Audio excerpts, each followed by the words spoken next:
के सर आप सभी का बहुत बहुत स्वागत करता हूं एक नए बिंदु के साथ और एक नई कड़ी के साथ। तो आज का जो हमारा बिंदु है वो है रस निष्पत्ति। रस निष्पत्ति वाला जो बिंदु है उसकी एक ऐसी शानदार ट्रिक लेकर उपस्थित हुआ हूँ आप सभी के सामने। इसकी हालांकि वीडियो मैंने पहले एक बनाई थी लेकिन वो नेट पर नहीं है, मतलब चैनल पर नहीं है वर्तमान में। तो एक नई वीडियो जिसमें क्या है कि किसी भी प्रकार का प्रश्न पूछा जाए, किसी भी प्रकार का प्रश्न पूछा जाएगा तो क्योंकि इसके लिए आपने देखा होगा कि रस निष्पत्ति की मैंने एक बड़ी वीडियो भी अपने चैनल पर पड़ी है, उसके अंदर विस्तार से मैंने बताया है, प्रत्येक बिंदु को बड़े ही विस्तार से बताया है। तो उसके लिए मुझे डॉक्टर नगेंद्र का रस सिद्धांत है, गणपति चंद्र गुप्त की किताब है, ठीक है ना।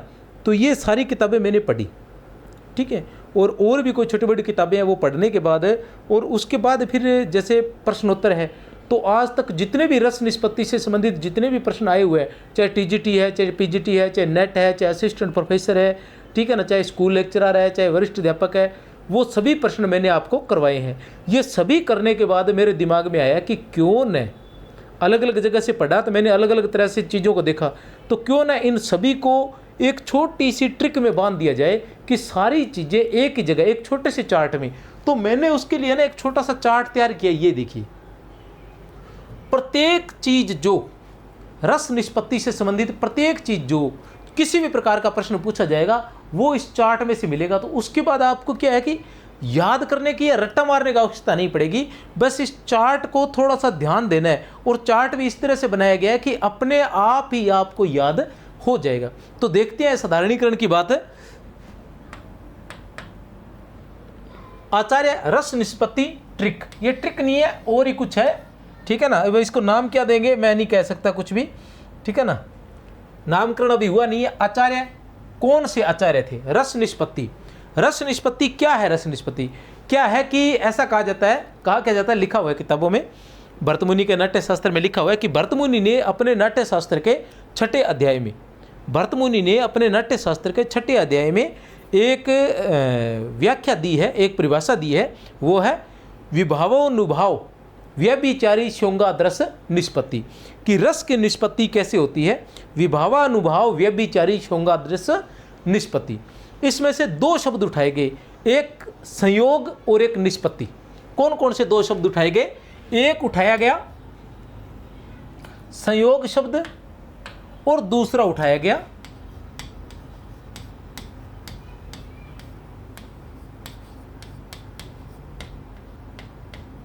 निष्पत्ति।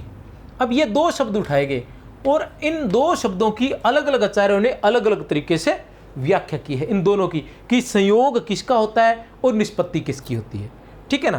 तो इन सभी चीज़ों को मैंने एक ही चार्ट के अंदर तैयार किया है, ठीक है ना, इस चार्ट में।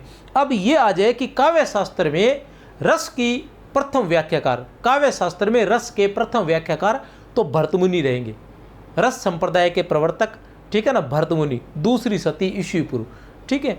और अगर ऐसा पूछा जाए कि रस सूत्र के प्रथम, भरतमुनि के रस सूत्र के प्रथम व्याख्याकार, भरतमुनि के रस सूत्र के प्रथम व्याख्याकार तो कौन रहेंगे? भट्टलोलट रहेंगे, ठीक है ना। इसमें प्रमुख रूप से हम चार ही लोगों को पढ़ते हैं।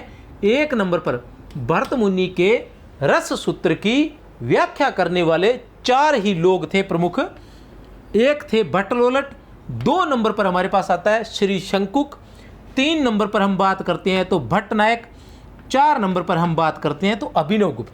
पहले हम ऐसे पढ़ेंगे फिर हम ऐसे पढ़ेंगे, पहले हम इनके बारे में पढ़ेंगे फिर इनका हम तुलनात्मक अध्ययन करेंगे। देख लेते हैं। भट्टलोलट 9वीं शताब्दी के थे। सिद्धांत इनका था उत्पत्तिवाद या आरोपवाद। भट्टलोलट का जो सिद्धांत था उसका नाम था उत्पत्तिवाद या आरोपवाद। अब देखो बड़ा आसान है, सबसे पहले कौन से है? भट्टलोलट। याद रहना चाहिए ना, भट्टलोलट सबसे पहले है, याद रहे, इतना सा तो याद रखना पड़ेगा। अब रस निष्पत्ति पढ़ रहे हैं और उसके व्याख्याकार पढ़ रहे हैं तो कम से कम इतना तो याद होना ही चाहिए कि सबसे पहले व्याख्याकार कौन थे? वो थे भट्टलोलट। जब पहले व्याख्याकार भट्टलोलट है तो जो पहला बंदा होगा उत्पत्ति तो वही करेगा ना। हम कहते हैं ना कि पूरी सृष्टि की उत्पत्ति मनु से हुई है, ठीक है ना। प्रथम पुरुष जो मनु माने जाते हैं, तो मनु जब माने जाते हैं तो पहले थे तभी उत्पत्ति वहां से मानी जाती है ना। तो उसी तरह भट्टलोलट है तो साधारणीकरण की उत्पत्ति कहाँ से मानी जाएगी? भट्ट-लोलट से। तो इनका सिद्धांत कौन सा होगा? उत्पत्तिवाद। तो आसानी से आप उत्पत्तिवाद को याद कर सकते हैं कि भट्ट-लोलट का जो सिद्धांत है वो क्या है? उत्पत्तिवाद है या आरोपवाद है। अब क्या होता है कि भट्ट-लोलट के सिद्धांत में और भट्ट-नायक के सिद्धांत में समस्या आती है। शंकु का तो सभी को याद रहता है, वैसे याद ना रहे चाहे, लेकिन जब सामने आएगा तो याद रहेगा कि शंकु का क्या है? अनुमितिवाद है। और अभिनवगुप्त का क्या है? अभिव्यक्तिवाद है। लेकिन वहां फिसल कहाँ जाता है? भट्ट-लोलट और भट्ट-नायक में फिसल जाता है। दोनों एक जैसे नजर आते हैं, ठीक है ना, दोनों एक जैसे नजर आते हैं। मैंने इतना पढ़ा है जिसकी कोई सीमा नहीं है, और इतनी बार इतनी किताबें पढ़ी है, उसके बावजूद भी जैसे जो रस के जो है ना, क्या बोलते हैं, 4 अंग जो है ना, विभाव, स्थायी भाव, विभाव, अनुभाव और संचारी भाव। तो विभाव और अनुभाव में फिसल जाता हूँ कि विभाव, वो 2 जो विभाव है वो है आलम्बन और उद्दीपन है, कि जो अनुभाव 4 होते हैं वो वाले हैं, ठीक है ना, कायिक, वाचिक, सात्विक, आर्य, वो वाले हैं। तो यहाँ कहीं ना कहीं गड़बड़ हो जाती है कि विभाव कौन से है, अनुभाव कौन से है, कहीं ना कहीं, ठीक है ना। कभी कभार अचानक से पूरी तरह से परिभाषा फिर गौर करते हैं, फिर जाके पता चलता है कि हाँ नहीं ये है। तो उसी तरह से 2 में रहता है, भट्ट-लोलट और भट्ट-नायक में। तो भट्ट-लोलट पहले थे तो उससे उत्पत्तिवाद रहेगा। इनके संयोग का अर्थ, अब 2 शब्दों की व्याख्या की है, एक संयोग की और एक निष्पत्ति की। तो 2 के अर्थ पूछे जाएंगे। भट्ट-लोलट ने संयोग का अर्थ माना है उत्पाद्य उत्पादक। क्या माना है? उत्पाद्य उत्पादक माना है। और निष्पत्ति का अर्थ माना है उत्पत्ति, ठीक है ना। संयोग का अर्थ क्या माना है? उत्पाद्य उत्पादक। और निष्पत्ति का अर्थ क्या माना है? उत्पत्ति। और अब उत्पाद्य उत्पादक के साथ साथ इन्होंने 3 चीजें और बताई है। एक बताया उत्पाद्य उत्पादक, फिर गम्य गमक और पोष्य पोषक। इसको विस्तार से उधर बता चुका हूं, लेकिन यहां भी बता दूंगा, लेकिन लिख नहीं रहा क्योंकि लिखने से फिर क्लास उतनी लंबी हो जाएगी। उत्पाद्य उत्पादक क्या है? उत्पाद्य जो उत्पन्न करने योग्य है। तो क्या रहेगा उत्पन्न योग्य करने? क्या है? रस, ठीक है ना। उत्पादक जो उत्पादन करने वाले हैं, विभाववादी। उत्पादन करने वाले कौन से हैं? विभाववादी। तो यहां क्या रहेगा? केवल विभाव रहेगा। ऐसा ही कहा है भट्ट-लोलट ने। गम्य का क्या है? जो गमन करता है, जो चलने वाला गम्य है, गमन करने योग्य है। तो वो क्या है? रस, ठीक है ना। गमक, चलाने वाले, कौन है चलाने वाले? तो यहां रहेगा अनुभाव। गमक क्या है? गमक है अनुभाव, ठीक है ना। पोष्य क्या है? जो पोषण योग्य है। तो पोषण योग्य क्या है? रस। और पोषक कौन है? जो पोषण करने वाले हैं, वो है संचारी भाव, ठीक है ना। ये ध्यान रखना है। उत्पादक कौन है? विभाव। गमक कौन है? अनुभाव। और पोषक कौन है? संचारी भाव। इन तीनों में निष्पत्ति का अर्थ उत्पत्ति माना है इन्होंने। रस की अवस्थिति, रस की अवस्थिति, रस जो है वो किस में रहता है? इन्होंने माना है अनुकार्य में। अनुकार्य वही मूल पात्र राम आदि होता है और वही ऐतिहासिक पात्र होते हैं। वही अनुकार्य, वही मूल पात्र राम आदि और ऐतिहासिक पात्र। तो अनुकार्य में माना है, मूल पात्र राम आदि में माना है, ऐतिहासिक पात्रों में माना है।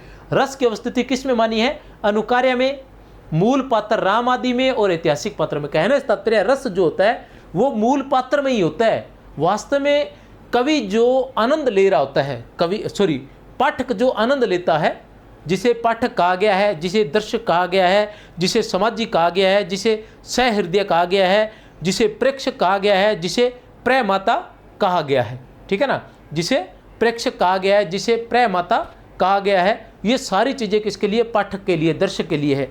तो ये सारी बातें, इनमें प्रमुख रूप से प्रेक्षक की बात आए तो प्रेक्षक की बात आए तो कौन रहेगा? भट्ट-नायक है। सहृदय सामाजिक की बात आए तो कौन रहेगा? अभिनवगुप्त। परमाता की बात आएगी तो कौन रहेगा? विश्वनाथ रहेगा। ये बातें ध्यान रखनी है। तो अनुकार्य के अंदर मानते हैं कि राम आदि जो पुराने ऐतिहासिक मूल पात्र थे, वास्तव में रस उसी में होता है, ठीक है ना। और उसका आनंद जो है वो पाठक लेता है। तो ये अवधारणाएं आगे आगे बदलती रही, लेकिन इन्होंने ऐसा कहा था। और दार्शनिक मत इनका क्या था? मीमांसा दर्शन था। इसका स्क्रीनशॉट ले लेना, सोने पर सुहागा रहेगा भैया। मीमांसा दर्शन था। फिर 2 नंबर पर आते हैं श्री शंकुक। शंकुक का काल कौन सा है? वही 9वीं शताब्दी है। इनका सिद्धांत कौन सा है? अनुमितिवाद। अनुमितिवाद का मतलब था अनुमान। अनुमान के माध्यम से ही क्या होता है, क्या बोलते हैं उसको, रस का आनंद प्राप्त किया जा सकता है। इन्होंने एक व्याख्या दी थी, वो आगे और पढ़ लेंगे। चित्रतुंग न्याय दिया था, वो पढ़ेंगे आगे सारा। अनुमाप्य अनुमापक, इन्होंने संयोग का अर्थ क्या माना है? अनुमाप्य अनुमापक, ठीक है ना। अनुमाप्य मतलब जो अनुमान योग्य है, रस। और अनुमापक मतलब विभावादि।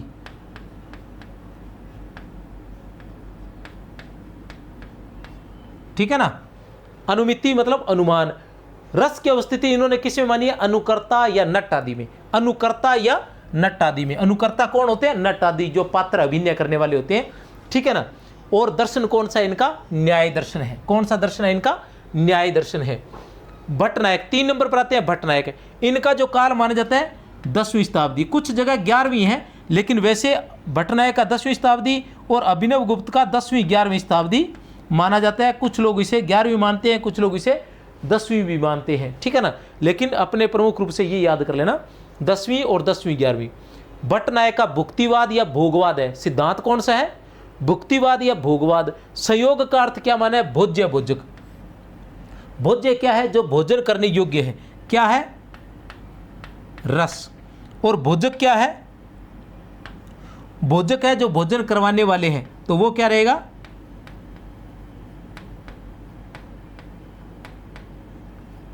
विभावादि। निष्पत्ति का अर्थ क्या माना है? भुक्ति। निष्पत्ति का अर्थ क्या माना है? भुक्ति। ठीक है ना। रस की अवस्थिति किस में रहती है? प्रेक्षक, दर्शक आदि में। प्रेक्षक या दर्शक आदि में। दर्शन कौन सा है? सांख्य दर्शन है। ठीक है ना। फिर आते हैं अभिनव गुप्त, 10वीं 11वीं शताब्दी। इनका जो सिद्धांत है वो है अभिव्यक्तिवाद।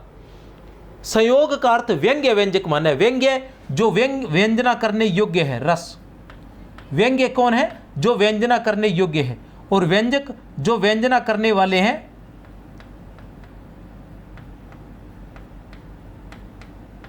विभावादि। ठीक है ना। और निष्पत्ति, अभिव्यक्ति। निष्पत्ति का अर्थ इन्होंने क्या माना है? अभिव्यक्ति माना। याद रख लेना, निष्पत्ति का अर्थ भट्टलोलट ने उत्पत्ति माना है। ठीक है ना। और निष्पत्ति का अर्थ शंकुक ने अनुमिति माना है। निष्पत्ति का अर्थ भट्टनायक ने भुक्ति माना है। निष्पत्ति का अर्थ अभिनव गुप्त ने अभिव्यक्ति माना है। रस की अवस्थिति किसमें मानते हैं? सामाजिक और सहृदय में। दार्शनिक मत कौन सा है? शैव दर्शन। अब आपने अलग अलग भी याद रख सकते हो आप इसको। यहां जो देखो, सबसे पहले उत्पत्तिवाद किसका है? भट्टलोलट का है। भट्टलोलट ने तीनों को अलग अलग रखा है। उत्पाद्य, उत्पादक, गम्य, गमक, पोष्य, पोषक। विभाव, अनुभाव और संचारी भाव, तीनों को अलग अलग रखा है। उत्पाद्य, उत्पादक में विभाव आएगा, गम्य, गमक में अनुभाव आएगा, और पोष्य, पोषक में संचारी भाव आएंगे। लेकिन इसके बाद के जो तीनों व्याख्याकार हैं, उन्होंने सभी को विभावादि कहकर उसी के अंदर सभी आ जाएंगे। इस विभाव आदि में क्या आ जाएगा? देखो, तीनों ने विभाव आदि बताया। तीनों के विभाव आदि में क्या आ जाएगा? विभाव, अनुभाव और संचारी भाव। विभाव, अनुभाव और संचारी भाव, तीनों के तीनों इसी में आ जाएंगे। अब एक चीज और देखो, रस की अवस्थिति सबसे पहले जिसने आया है उसने पहले में मानी है मूल पात्र में, राम आदि में। सबसे पहले कोई भी कहानी है, जैसे हम रामचरितमानस लेते हैं तो सबसे पहले क्या पात्र आएंगे? राम आएगा, राम आदि पात्र आएंगे। तो सबसे पहले इधर कौन है? भट्टलोलट, और उधर कौन है? राम आदि। तो इन्होंने रस की अवस्थिति किसमें मानी है? मूल पात्रों में, ऐतिहासिक पात्रों में, राम आदि में ही मानी है। अब 2 नंबर पर कौन आएगा? 2 नंबर पर आएंगे जो उसके अभिनय करने वाले हैं। इधर 2 नंबर पर कौन है? शंकुक। तो उन्होंने किसमें मानी है? अनुकर्ता में। अनुकर्ता कौन होते हैं? नट आदि। अनुकार्य कौन होते हैं? मूल पात्र। तो अनुकर्ता या नट आदि में मानिए 2 नंबर पर अभिनय करने वाले होते हैं। ठीक है ना। और 3 नंबर पर कौन होते हैं? जो सामने बैठे होते हैं। तो बाकी दोनों किसको मानेंगे? उन दोनों को। सामने कौन बैठता है? सामाजिक बैठता है, सहृदय बैठता है, पाठक बैठता है, दर्शक बैठता है। तो वही मानिए दोनों ने। लेकिन इन्होंने नाम अलग दिया है। भट्टनायक की बात करें तो प्रेक्षक या दर्शक आदि में। रस की अवस्थिति किसमें होती है? प्रेक्षक या दर्शक आदि में। अभिनव गुप्त के अनुसार रस की अवस्थिति किसमें होती है? सामाजिक या सहृदय में। सामाजिक या सहृदय में। विश्वनाथ की बात करेंगे तो प्रमाता या दर्शक में रहेगी रस की अवस्थिति। दार्शनिक मत इनका मीमांसा दर्शन। भट्टलोलट का क्या था? मीमांसा दर्शन। शंकुक का क्या था? न्याय दर्शन। भट्टनायक का क्या था? शंकुक का क्या था? न्याय दर्शन। भट्टनायक का सांख्य दर्शन। और अभिनव गुप्त का शैव दर्शन या वेदांत दर्शन। ठीक है। ये कुछ चीजें हैं जो आप पढ़ते हो उसमें बार बार शब्द आते हैं, उन शब्दों की व्याख्या की है मैंने। कुछ शब्द जो है वो रस सूत्र में बार बार आते हैं, लेकिन उनके बारे में जान नहीं पाते हैं। पढ़ाने वाला भी वैसे ही पढ़ा जाता है, आलंबन का, आश्रय का, भोज्य का, भोजक का, ठीक है ना, उत्पादक का, अनुमाप्य का, अनुमापक का, व्यंजक का, व्यंग्य और व्यंजक का, इस तरह से शब्दों का प्रयोग कर जाते हैं। अब आपको पता नहीं होता व्यंग्य क्या है, व्यंजक क्या है, इस वजह से अनुमाप्य क्या है, अनुमापक क्या है, उत्पाद्य क्या है, उत्पादक क्या है, गम्य क्या है, गमक क्या है, ठीक है ना। इन चीज़ों का पता नहीं होता तो वो बात समझ में ही नहीं आ पाती। किताबों में भी ऐसा लिखा होता है, कोई समझाने वाला तो फिर भी समझा देता है कुछ ना कुछ, लेकिन किताबों में देखकर तो कुछ भी नहीं आता, ऊपर से निकलता है कि क्या व्यंग्य, व्यंजक, इतनी सारी बातें। तो उन परिभाषिक शब्दों को मैं यहाँ बता दूँ, उससे कभी भी रस पढ़ोगे बड़ा आसान रहेगा। स्टोरी 10 रूपकार धनंजय ने रस की अवस्थिति नट तथा प्रेक्षक दोनों में मानी है। 10 रूपकार धनंजय ने रस की अवस्थिति नट तथा प्रेक्षक दोनों में मानी है। भरतमुनि ने रस को आस्वाद न मानकर आस्वाद्य माना है। याद रख लेना भैया, बहुत ही महत्वपूर्ण है, कितना भी ताकत लगाने लेना भूलने के चांस रहेंगे, ठीक है ना, और आएगा पक्का। अन्य रस सूत्र के प्रथम व्याख्याकार कौन है? भट्टलोलट है। रस सूत्र के प्रथम व्याख्याकार भट्टलोलट। रस सूत्र की व्याख्या में सर्वाधिक मान्यता प्राप्त अभिनवगुप्त को। सर्वाधिक मान्यता किसे मिली थी? अभिनवगुप्त को मिली थी। स्थायी भाव व रस में भेद होता है, रस में विभाव। स्थायी भाव व रस में भेद होता है। वैसे तो मानते हैं कि स्थायी भाव ही रस में परिणित होते हैं, लेकिन स्थायी भाव और रस में भेद होता है, क्योंकि स्थायी भाव में केवल स्थायी भाव रहता है, जबकि रस में स्थायी भाव, विभाव, अनुभाव और संचारी भाव सभी रहते हैं, सारे मिलकर रस का निर्माण करते हैं। ये बातें ध्यान रख लेना। और साधारणीकरण की बात भी मैं प्रश्नोत्तर में बता चुका हूं कि साधारणीकरण में नगेंद्र के अनुसार, डॉक्टर नगेंद्र के अनुसार साधारणीकरण में सबसे पहले साधारणीकरण किसका होता है? विभाववादी का होता है, स्थायी भाव का, उसके बाद साधारणीकरण होता है। पहले विभाववादी का साधारणीकरण होता है, बाद में स्थायी भावों का होता है। ये याद रख लेना बात को, ठीक है। भट्टलोलट के जो व्याख्या है उसमें कुछ शब्द आए हैं, उनकी व्याख्या, ठीक है ना। उत्पाद्य, भट्टलोलट के जो व्याख्या है रस निष्पत्ति की, उसमें ये शब्द है उत्पाद्य। उत्पाद्य क्या है? जो उत्पन्न योग्य है रस। उत्पाद्य क्या है? जो उत्पन्न योग्य है हो रस। उत्पादक क्या है? जो उत्पन्न करने वाले हैं विभाव। उत्पादक क्या है? जो उत्पन्न करने वाले हैं विभाव। गम्य क्या है? जो चलने वाले हैं रस। गमक क्या है? जो चलाने वाले हैं अनुभाव। पोष्य क्या है? जो पोषण योग्य है रस। पोष्य क्या है? जो पोषण योग्य है रस। पोषक क्या है? जो पोषण करने वाले हैं संचारी भाव। जो पोषण करने वाले हैं संचारी भाव। अनुकार्य क्या है? मूल पात्र, राम आदि या ऐतिहासिक पात्र। अनुकार्य क्या है? मूल पात्र, राम आदि या ऐतिहासिक पात्र। अनुकर्ता क्या है? अभिनय करने वाले नट नटी आदि। अनुकर्ता क्या है? अभिनय करने वाले नट नटी आदि। शंकुक, शंकुक की व्याख्या में आने वाले शब्द। अनुमिति क्या है? अनुमान। अनुमाप्य क्या है? जो अनुमान योग्य हो रस। अनुमाप्य क्या है? जो अनुमान योग्य हो रस।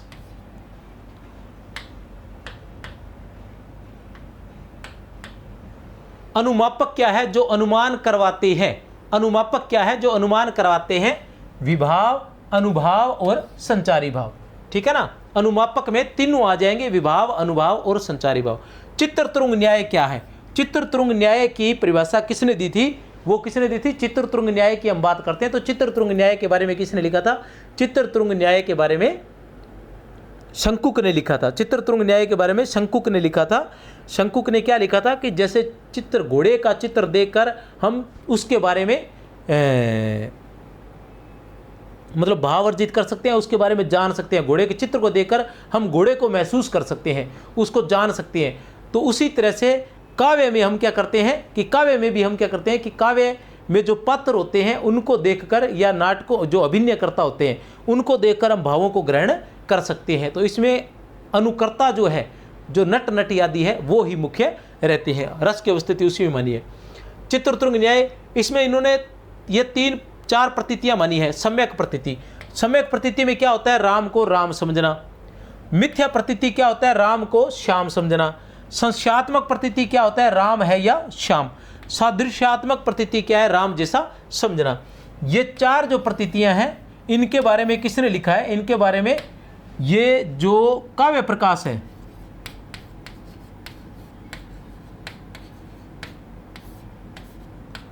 मम्मटकृत,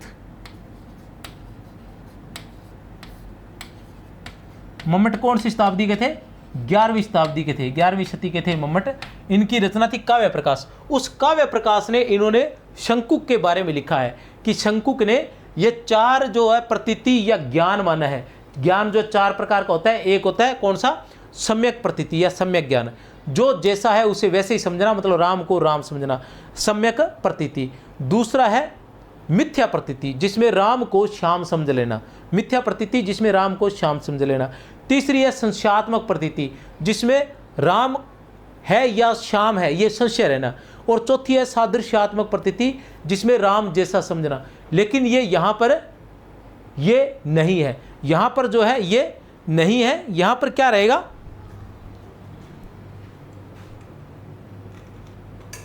इसके बारे में ये जो नहीं है क्या है, एक्चुअल में क्या है कि ये चार जो है रस यहाँ पर नहीं है। इन चारों में ही रस की निष्पत्ति नहीं होती। रस निष्पत्ति के लिए मम्मट काव्य प्रकाश में लिखते हैं कि रस निष्पत्ति के लिए हमें पांचवी प्रतीति की जरूरत पड़ती है, जिसे विलक्षण प्रतीति कहा जाता है। पांचवी प्रतीति की आवश्यकता पड़ती है रस आदि को ग्रहण करने के लिए। किसकी आवश्यकता पड़ती है? पांचवी प्रतीति की, जिसे विलक्षण प्रतीति कहा गया है।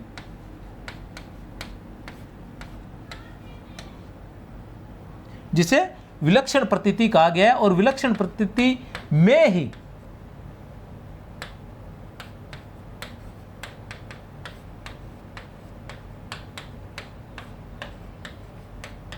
चित्रतुंग न्याय का विवेचन किया गया है। यह विलक्षण प्रतीति है, इसमें चित्रतुंग न्याय का वर्णन किया गया है। विलक्षण प्रतीति में वो कहते हैं कि घोड़े के चित्र को देखकर घोड़े को समझना या घोड़े को महसूस कर पाना, ये चित्रतुंग न्याय है। इसकी बहुत सारी वो विषय विस्तार में बता चुका हूं मैं, ठीक है। और ये जो काव्य प्रकाश वाली बात है, एक्चुअल में क्या था कि जो इनकी खुद की कोई रचना है, इनके बारे में कोई जानकारी नहीं मिलती। किस किस के बारे में? भट्ट लोलट के बारे में, शंकुक के बारे में और भट्ट नायक के बारे में। भट्ट लोलट के बारे में, शंकुक के बारे में, भट्ट नायक के बारे में कोई जानकारी नहीं मिलती है। जो जानकारी मिलती है वो अभिनव गुप्त की जो दो रचनाएं हैं उनसे। अभिनव गुप्त की जो दो रचनाएं हैं, एक तो रस की जो टीका लिखी हुई है, भरत मुनि के नाट्य शास्त्र की टीका है, अभिनव लोचन ही है शायद, ठीक है ना।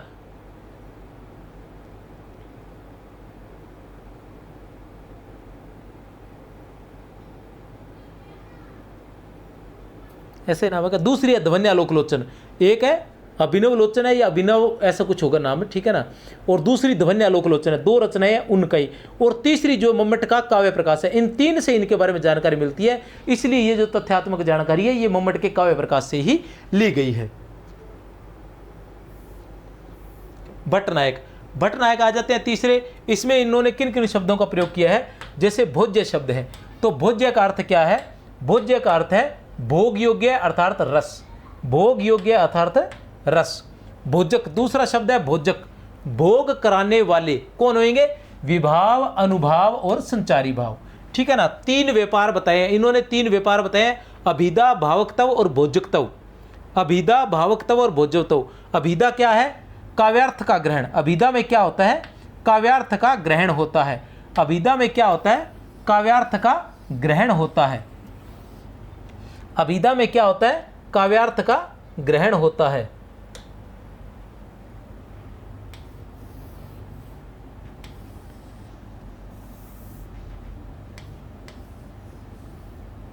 अभिदा में क्या होता है? काव्यार्थ का ग्रहण होता है। भावकत्व में क्या होता है? विभाव और अनुभाव होते हैं। भावकत्व में विभाव और अनुभाव होते हैं। भोजकत्व में क्या होता है? प्रेक्षक, दर्शक, पाठक, सहृदय और सामाजिक होते हैं। भोजकत्व में प्रेक्षक, दर्शक, पाठक, सहृदय और सामाजिक होते हैं। अभिदा में काव्यार्थ का ग्रहण होता है। भावकत्व में भाव को ग्रहण किया जाता है, किसके माध्यम से? विभाव और अनुभाव के माध्यम से। रस की अनुभूति होती है, रस की अनुभूति होती है। भोजकत्व में रस का भोज किया जाता है, आनंद प्राप्त किया जाता है, ठीक है ना। भट्ट नायक ने सबसे पहले रस को ब्रह्मानंद सहोदर कहा है, सबसे पहले ब्रह्मानंद सहोदर कहा है भट्ट नायक ने। 4 नंबर के जो व्याख्याकार है वो है अभिनव गुप्त।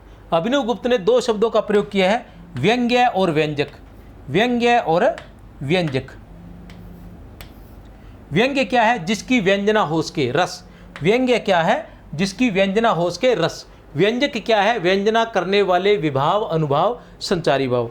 इन दोनों क्या है? संचारी भाव। रस की बात आ गई तो रस की इन दोनों बड़े लोग है ना, सोनम वाला जो केस चल रहा है, सोनम का जो केस चल रहा है, उसको बड़े ही रस ले लेकर मतलब हर कोई जो है उस पर बात कर रहा है। और बात करे ये तो कोई बात नहीं, जो बुरे लोग हैं उनकी बात होनी चाहिए ताकि बुराई सामने आए, और बुराई सामने आती है तब उस बुराई से हम बच सकते हैं, क्योंकि बुराई की ठोकर लगने से ही इंसान संभलता है। इंसान है जो ठोकरों से ही संभलता है। लेकिन एक समस्या आ रही है कि उसके अंदर कहीं ना कहीं जो स्त्री वर्ग है उसकी कहीं ना कहीं आलोचना की जा रही है कि आजकल स्त्रियां ऐसे हो गई हैं, कुछ मतलब मैसेज भी बनाए जा रहे हैं व्यंग्यात्मक रूप से कि रिश्ता करने से पहले पता लगा लेना चाहिए कि लड़की का कहीं अफेयर तो नहीं है। इस तरह से मतलब व्यंग्यात्मक जो चीज़ें हैं। तो मैं एक बात कहना चाहूँगा, क्योंकि हिंदी का विद्यार्थी हूँ, तो एक बात कहना चाहूँगा कि ये जो इस प्रकार के व्यंग्य जो है ना, क्योंकि बुरा जो होता है ना वो कोई जाति नहीं होती, कोई वर्ग नहीं होता, कोई धर्म नहीं होता। बुरा केवल और केवल वही होता है जो बुरा है, दूसरा कोई बुरा नहीं होता। तो स्त्री जाति पर व्यंग्य करना मुझे कहीं ना कहीं बुरा लगा। स्त्री जाति पर व्यंग्य नहीं करना चाहिए। ये प्रत्येक व्यक्ति विशेष के, वो स्त्री भी हो सकता है, वो पुरुष भी हो सकता है, वो कोई भी हो सकता है, इस तरह के कांड करने वाला कोई भी हो सकता है, और जो करता है वो बुरा है। जो कर रहा है, चाहे वो स्त्री है चाहे पुरुष है, वो बुरा है, उसको उसकी जो सज़ा है वो मिलनी ही चाहिए। और इस तरह से जो मतलब सामाजिकता को, हमारी संस्कृति को जो ठेस पहुंचा रहे हैं, उनकी सज़ा अन्य चीज़ों से थोड़ी बढ़कर होनी चाहिए, क्योंकि समाज जो है ना वो एक संस्कृति से जुड़ा हुआ है, एक सामाजिकता से जुड़ा हुआ है। उस सामाजिकता को आपको पसंद नहीं है तो आप मत उससे अलग चलिए, लेकिन उसको अंदर घुस के उसके साथ विश्वासघात मत कीजिए। कहने से तात्पर्य है कि आप अगर किसी धर्म को, जाति को, वर्ग को मानते हैं तो माने, नहीं तो हटकर चलें, लेकिन उसमें घुसकर उसको बदनाम न करें, उसकी बुराई न करें, उसे तोड़ने का प्रयास न करें। जैसे कि सोनम वाला जो था, अगर प्यार था तो तुम शादी करो, समाज को, वर्ग को, किसी को तुमसे कोई आपत्ति नहीं है, संविधान ने तुम्हें अधिकार दिया, तुम विवाह कर सकते हो। लेकिन इस तरह से मतलब पहले शादी कर रहे हैं, फिर भाग रहे हैं, फिर मार रहे हैं, भैया कोई हाल को नहीं है दुनिया को। मतलब तो ये इस प्रकार के काम जो है ना, वो इस प्रकार के काम नहीं करें, और ऐसे लोगों की सज़ा जो है वो अन्य से थोड़ी बढ़कर होनी चाहिए, ठीक है ना। क्योंकि ये कहीं भावनात्मक, इंसान शारीरिक रूप से जो ठेस पहुंचाई जाती है वो अलग होती है, लेकिन जो भावनात्मक रूप से जो ठेस पहुंचाई जाती है वो अलग होती है। हर इंसान को ठेस पहुंचती है ऐसी चीज़ों की, तो ऐसे लोगों की सज़ा अलग होनी चाहिए। लेकिन इतना जरूर कहना चाहूँगा कि स्त्री वर्ग को बदनाम न करें, क्योंकि ये जो इस प्रकार के जो लोग होते हैं वो मानसिक रूप से विक्षिप्त लोग होते हैं। वो स्त्री भी हो सकते हैं, पुरुष होते हैं, इनका कोई इलाज नहीं होता, ठीक है ना। ये शुरुआत से ही बीमार होते हैं, मानसिक रूप से ये बीमार लोग होते हैं, तभी ऐसा ये लोग करते हैं। वैसे साधारण इंसान जो होता है उसमें इतनी क्षमता नहीं होती है कि वो इस तरह से, इस प्रकार का व्यवहार, गलती से कभी हो गया, ठीक है ना, तो बात अलग है, लेकिन इस तरह से वो नहीं कर सकते। तो स्त्री को इस तरह से न कहे, बस यही कहना चाहूँगा। जय हिंद।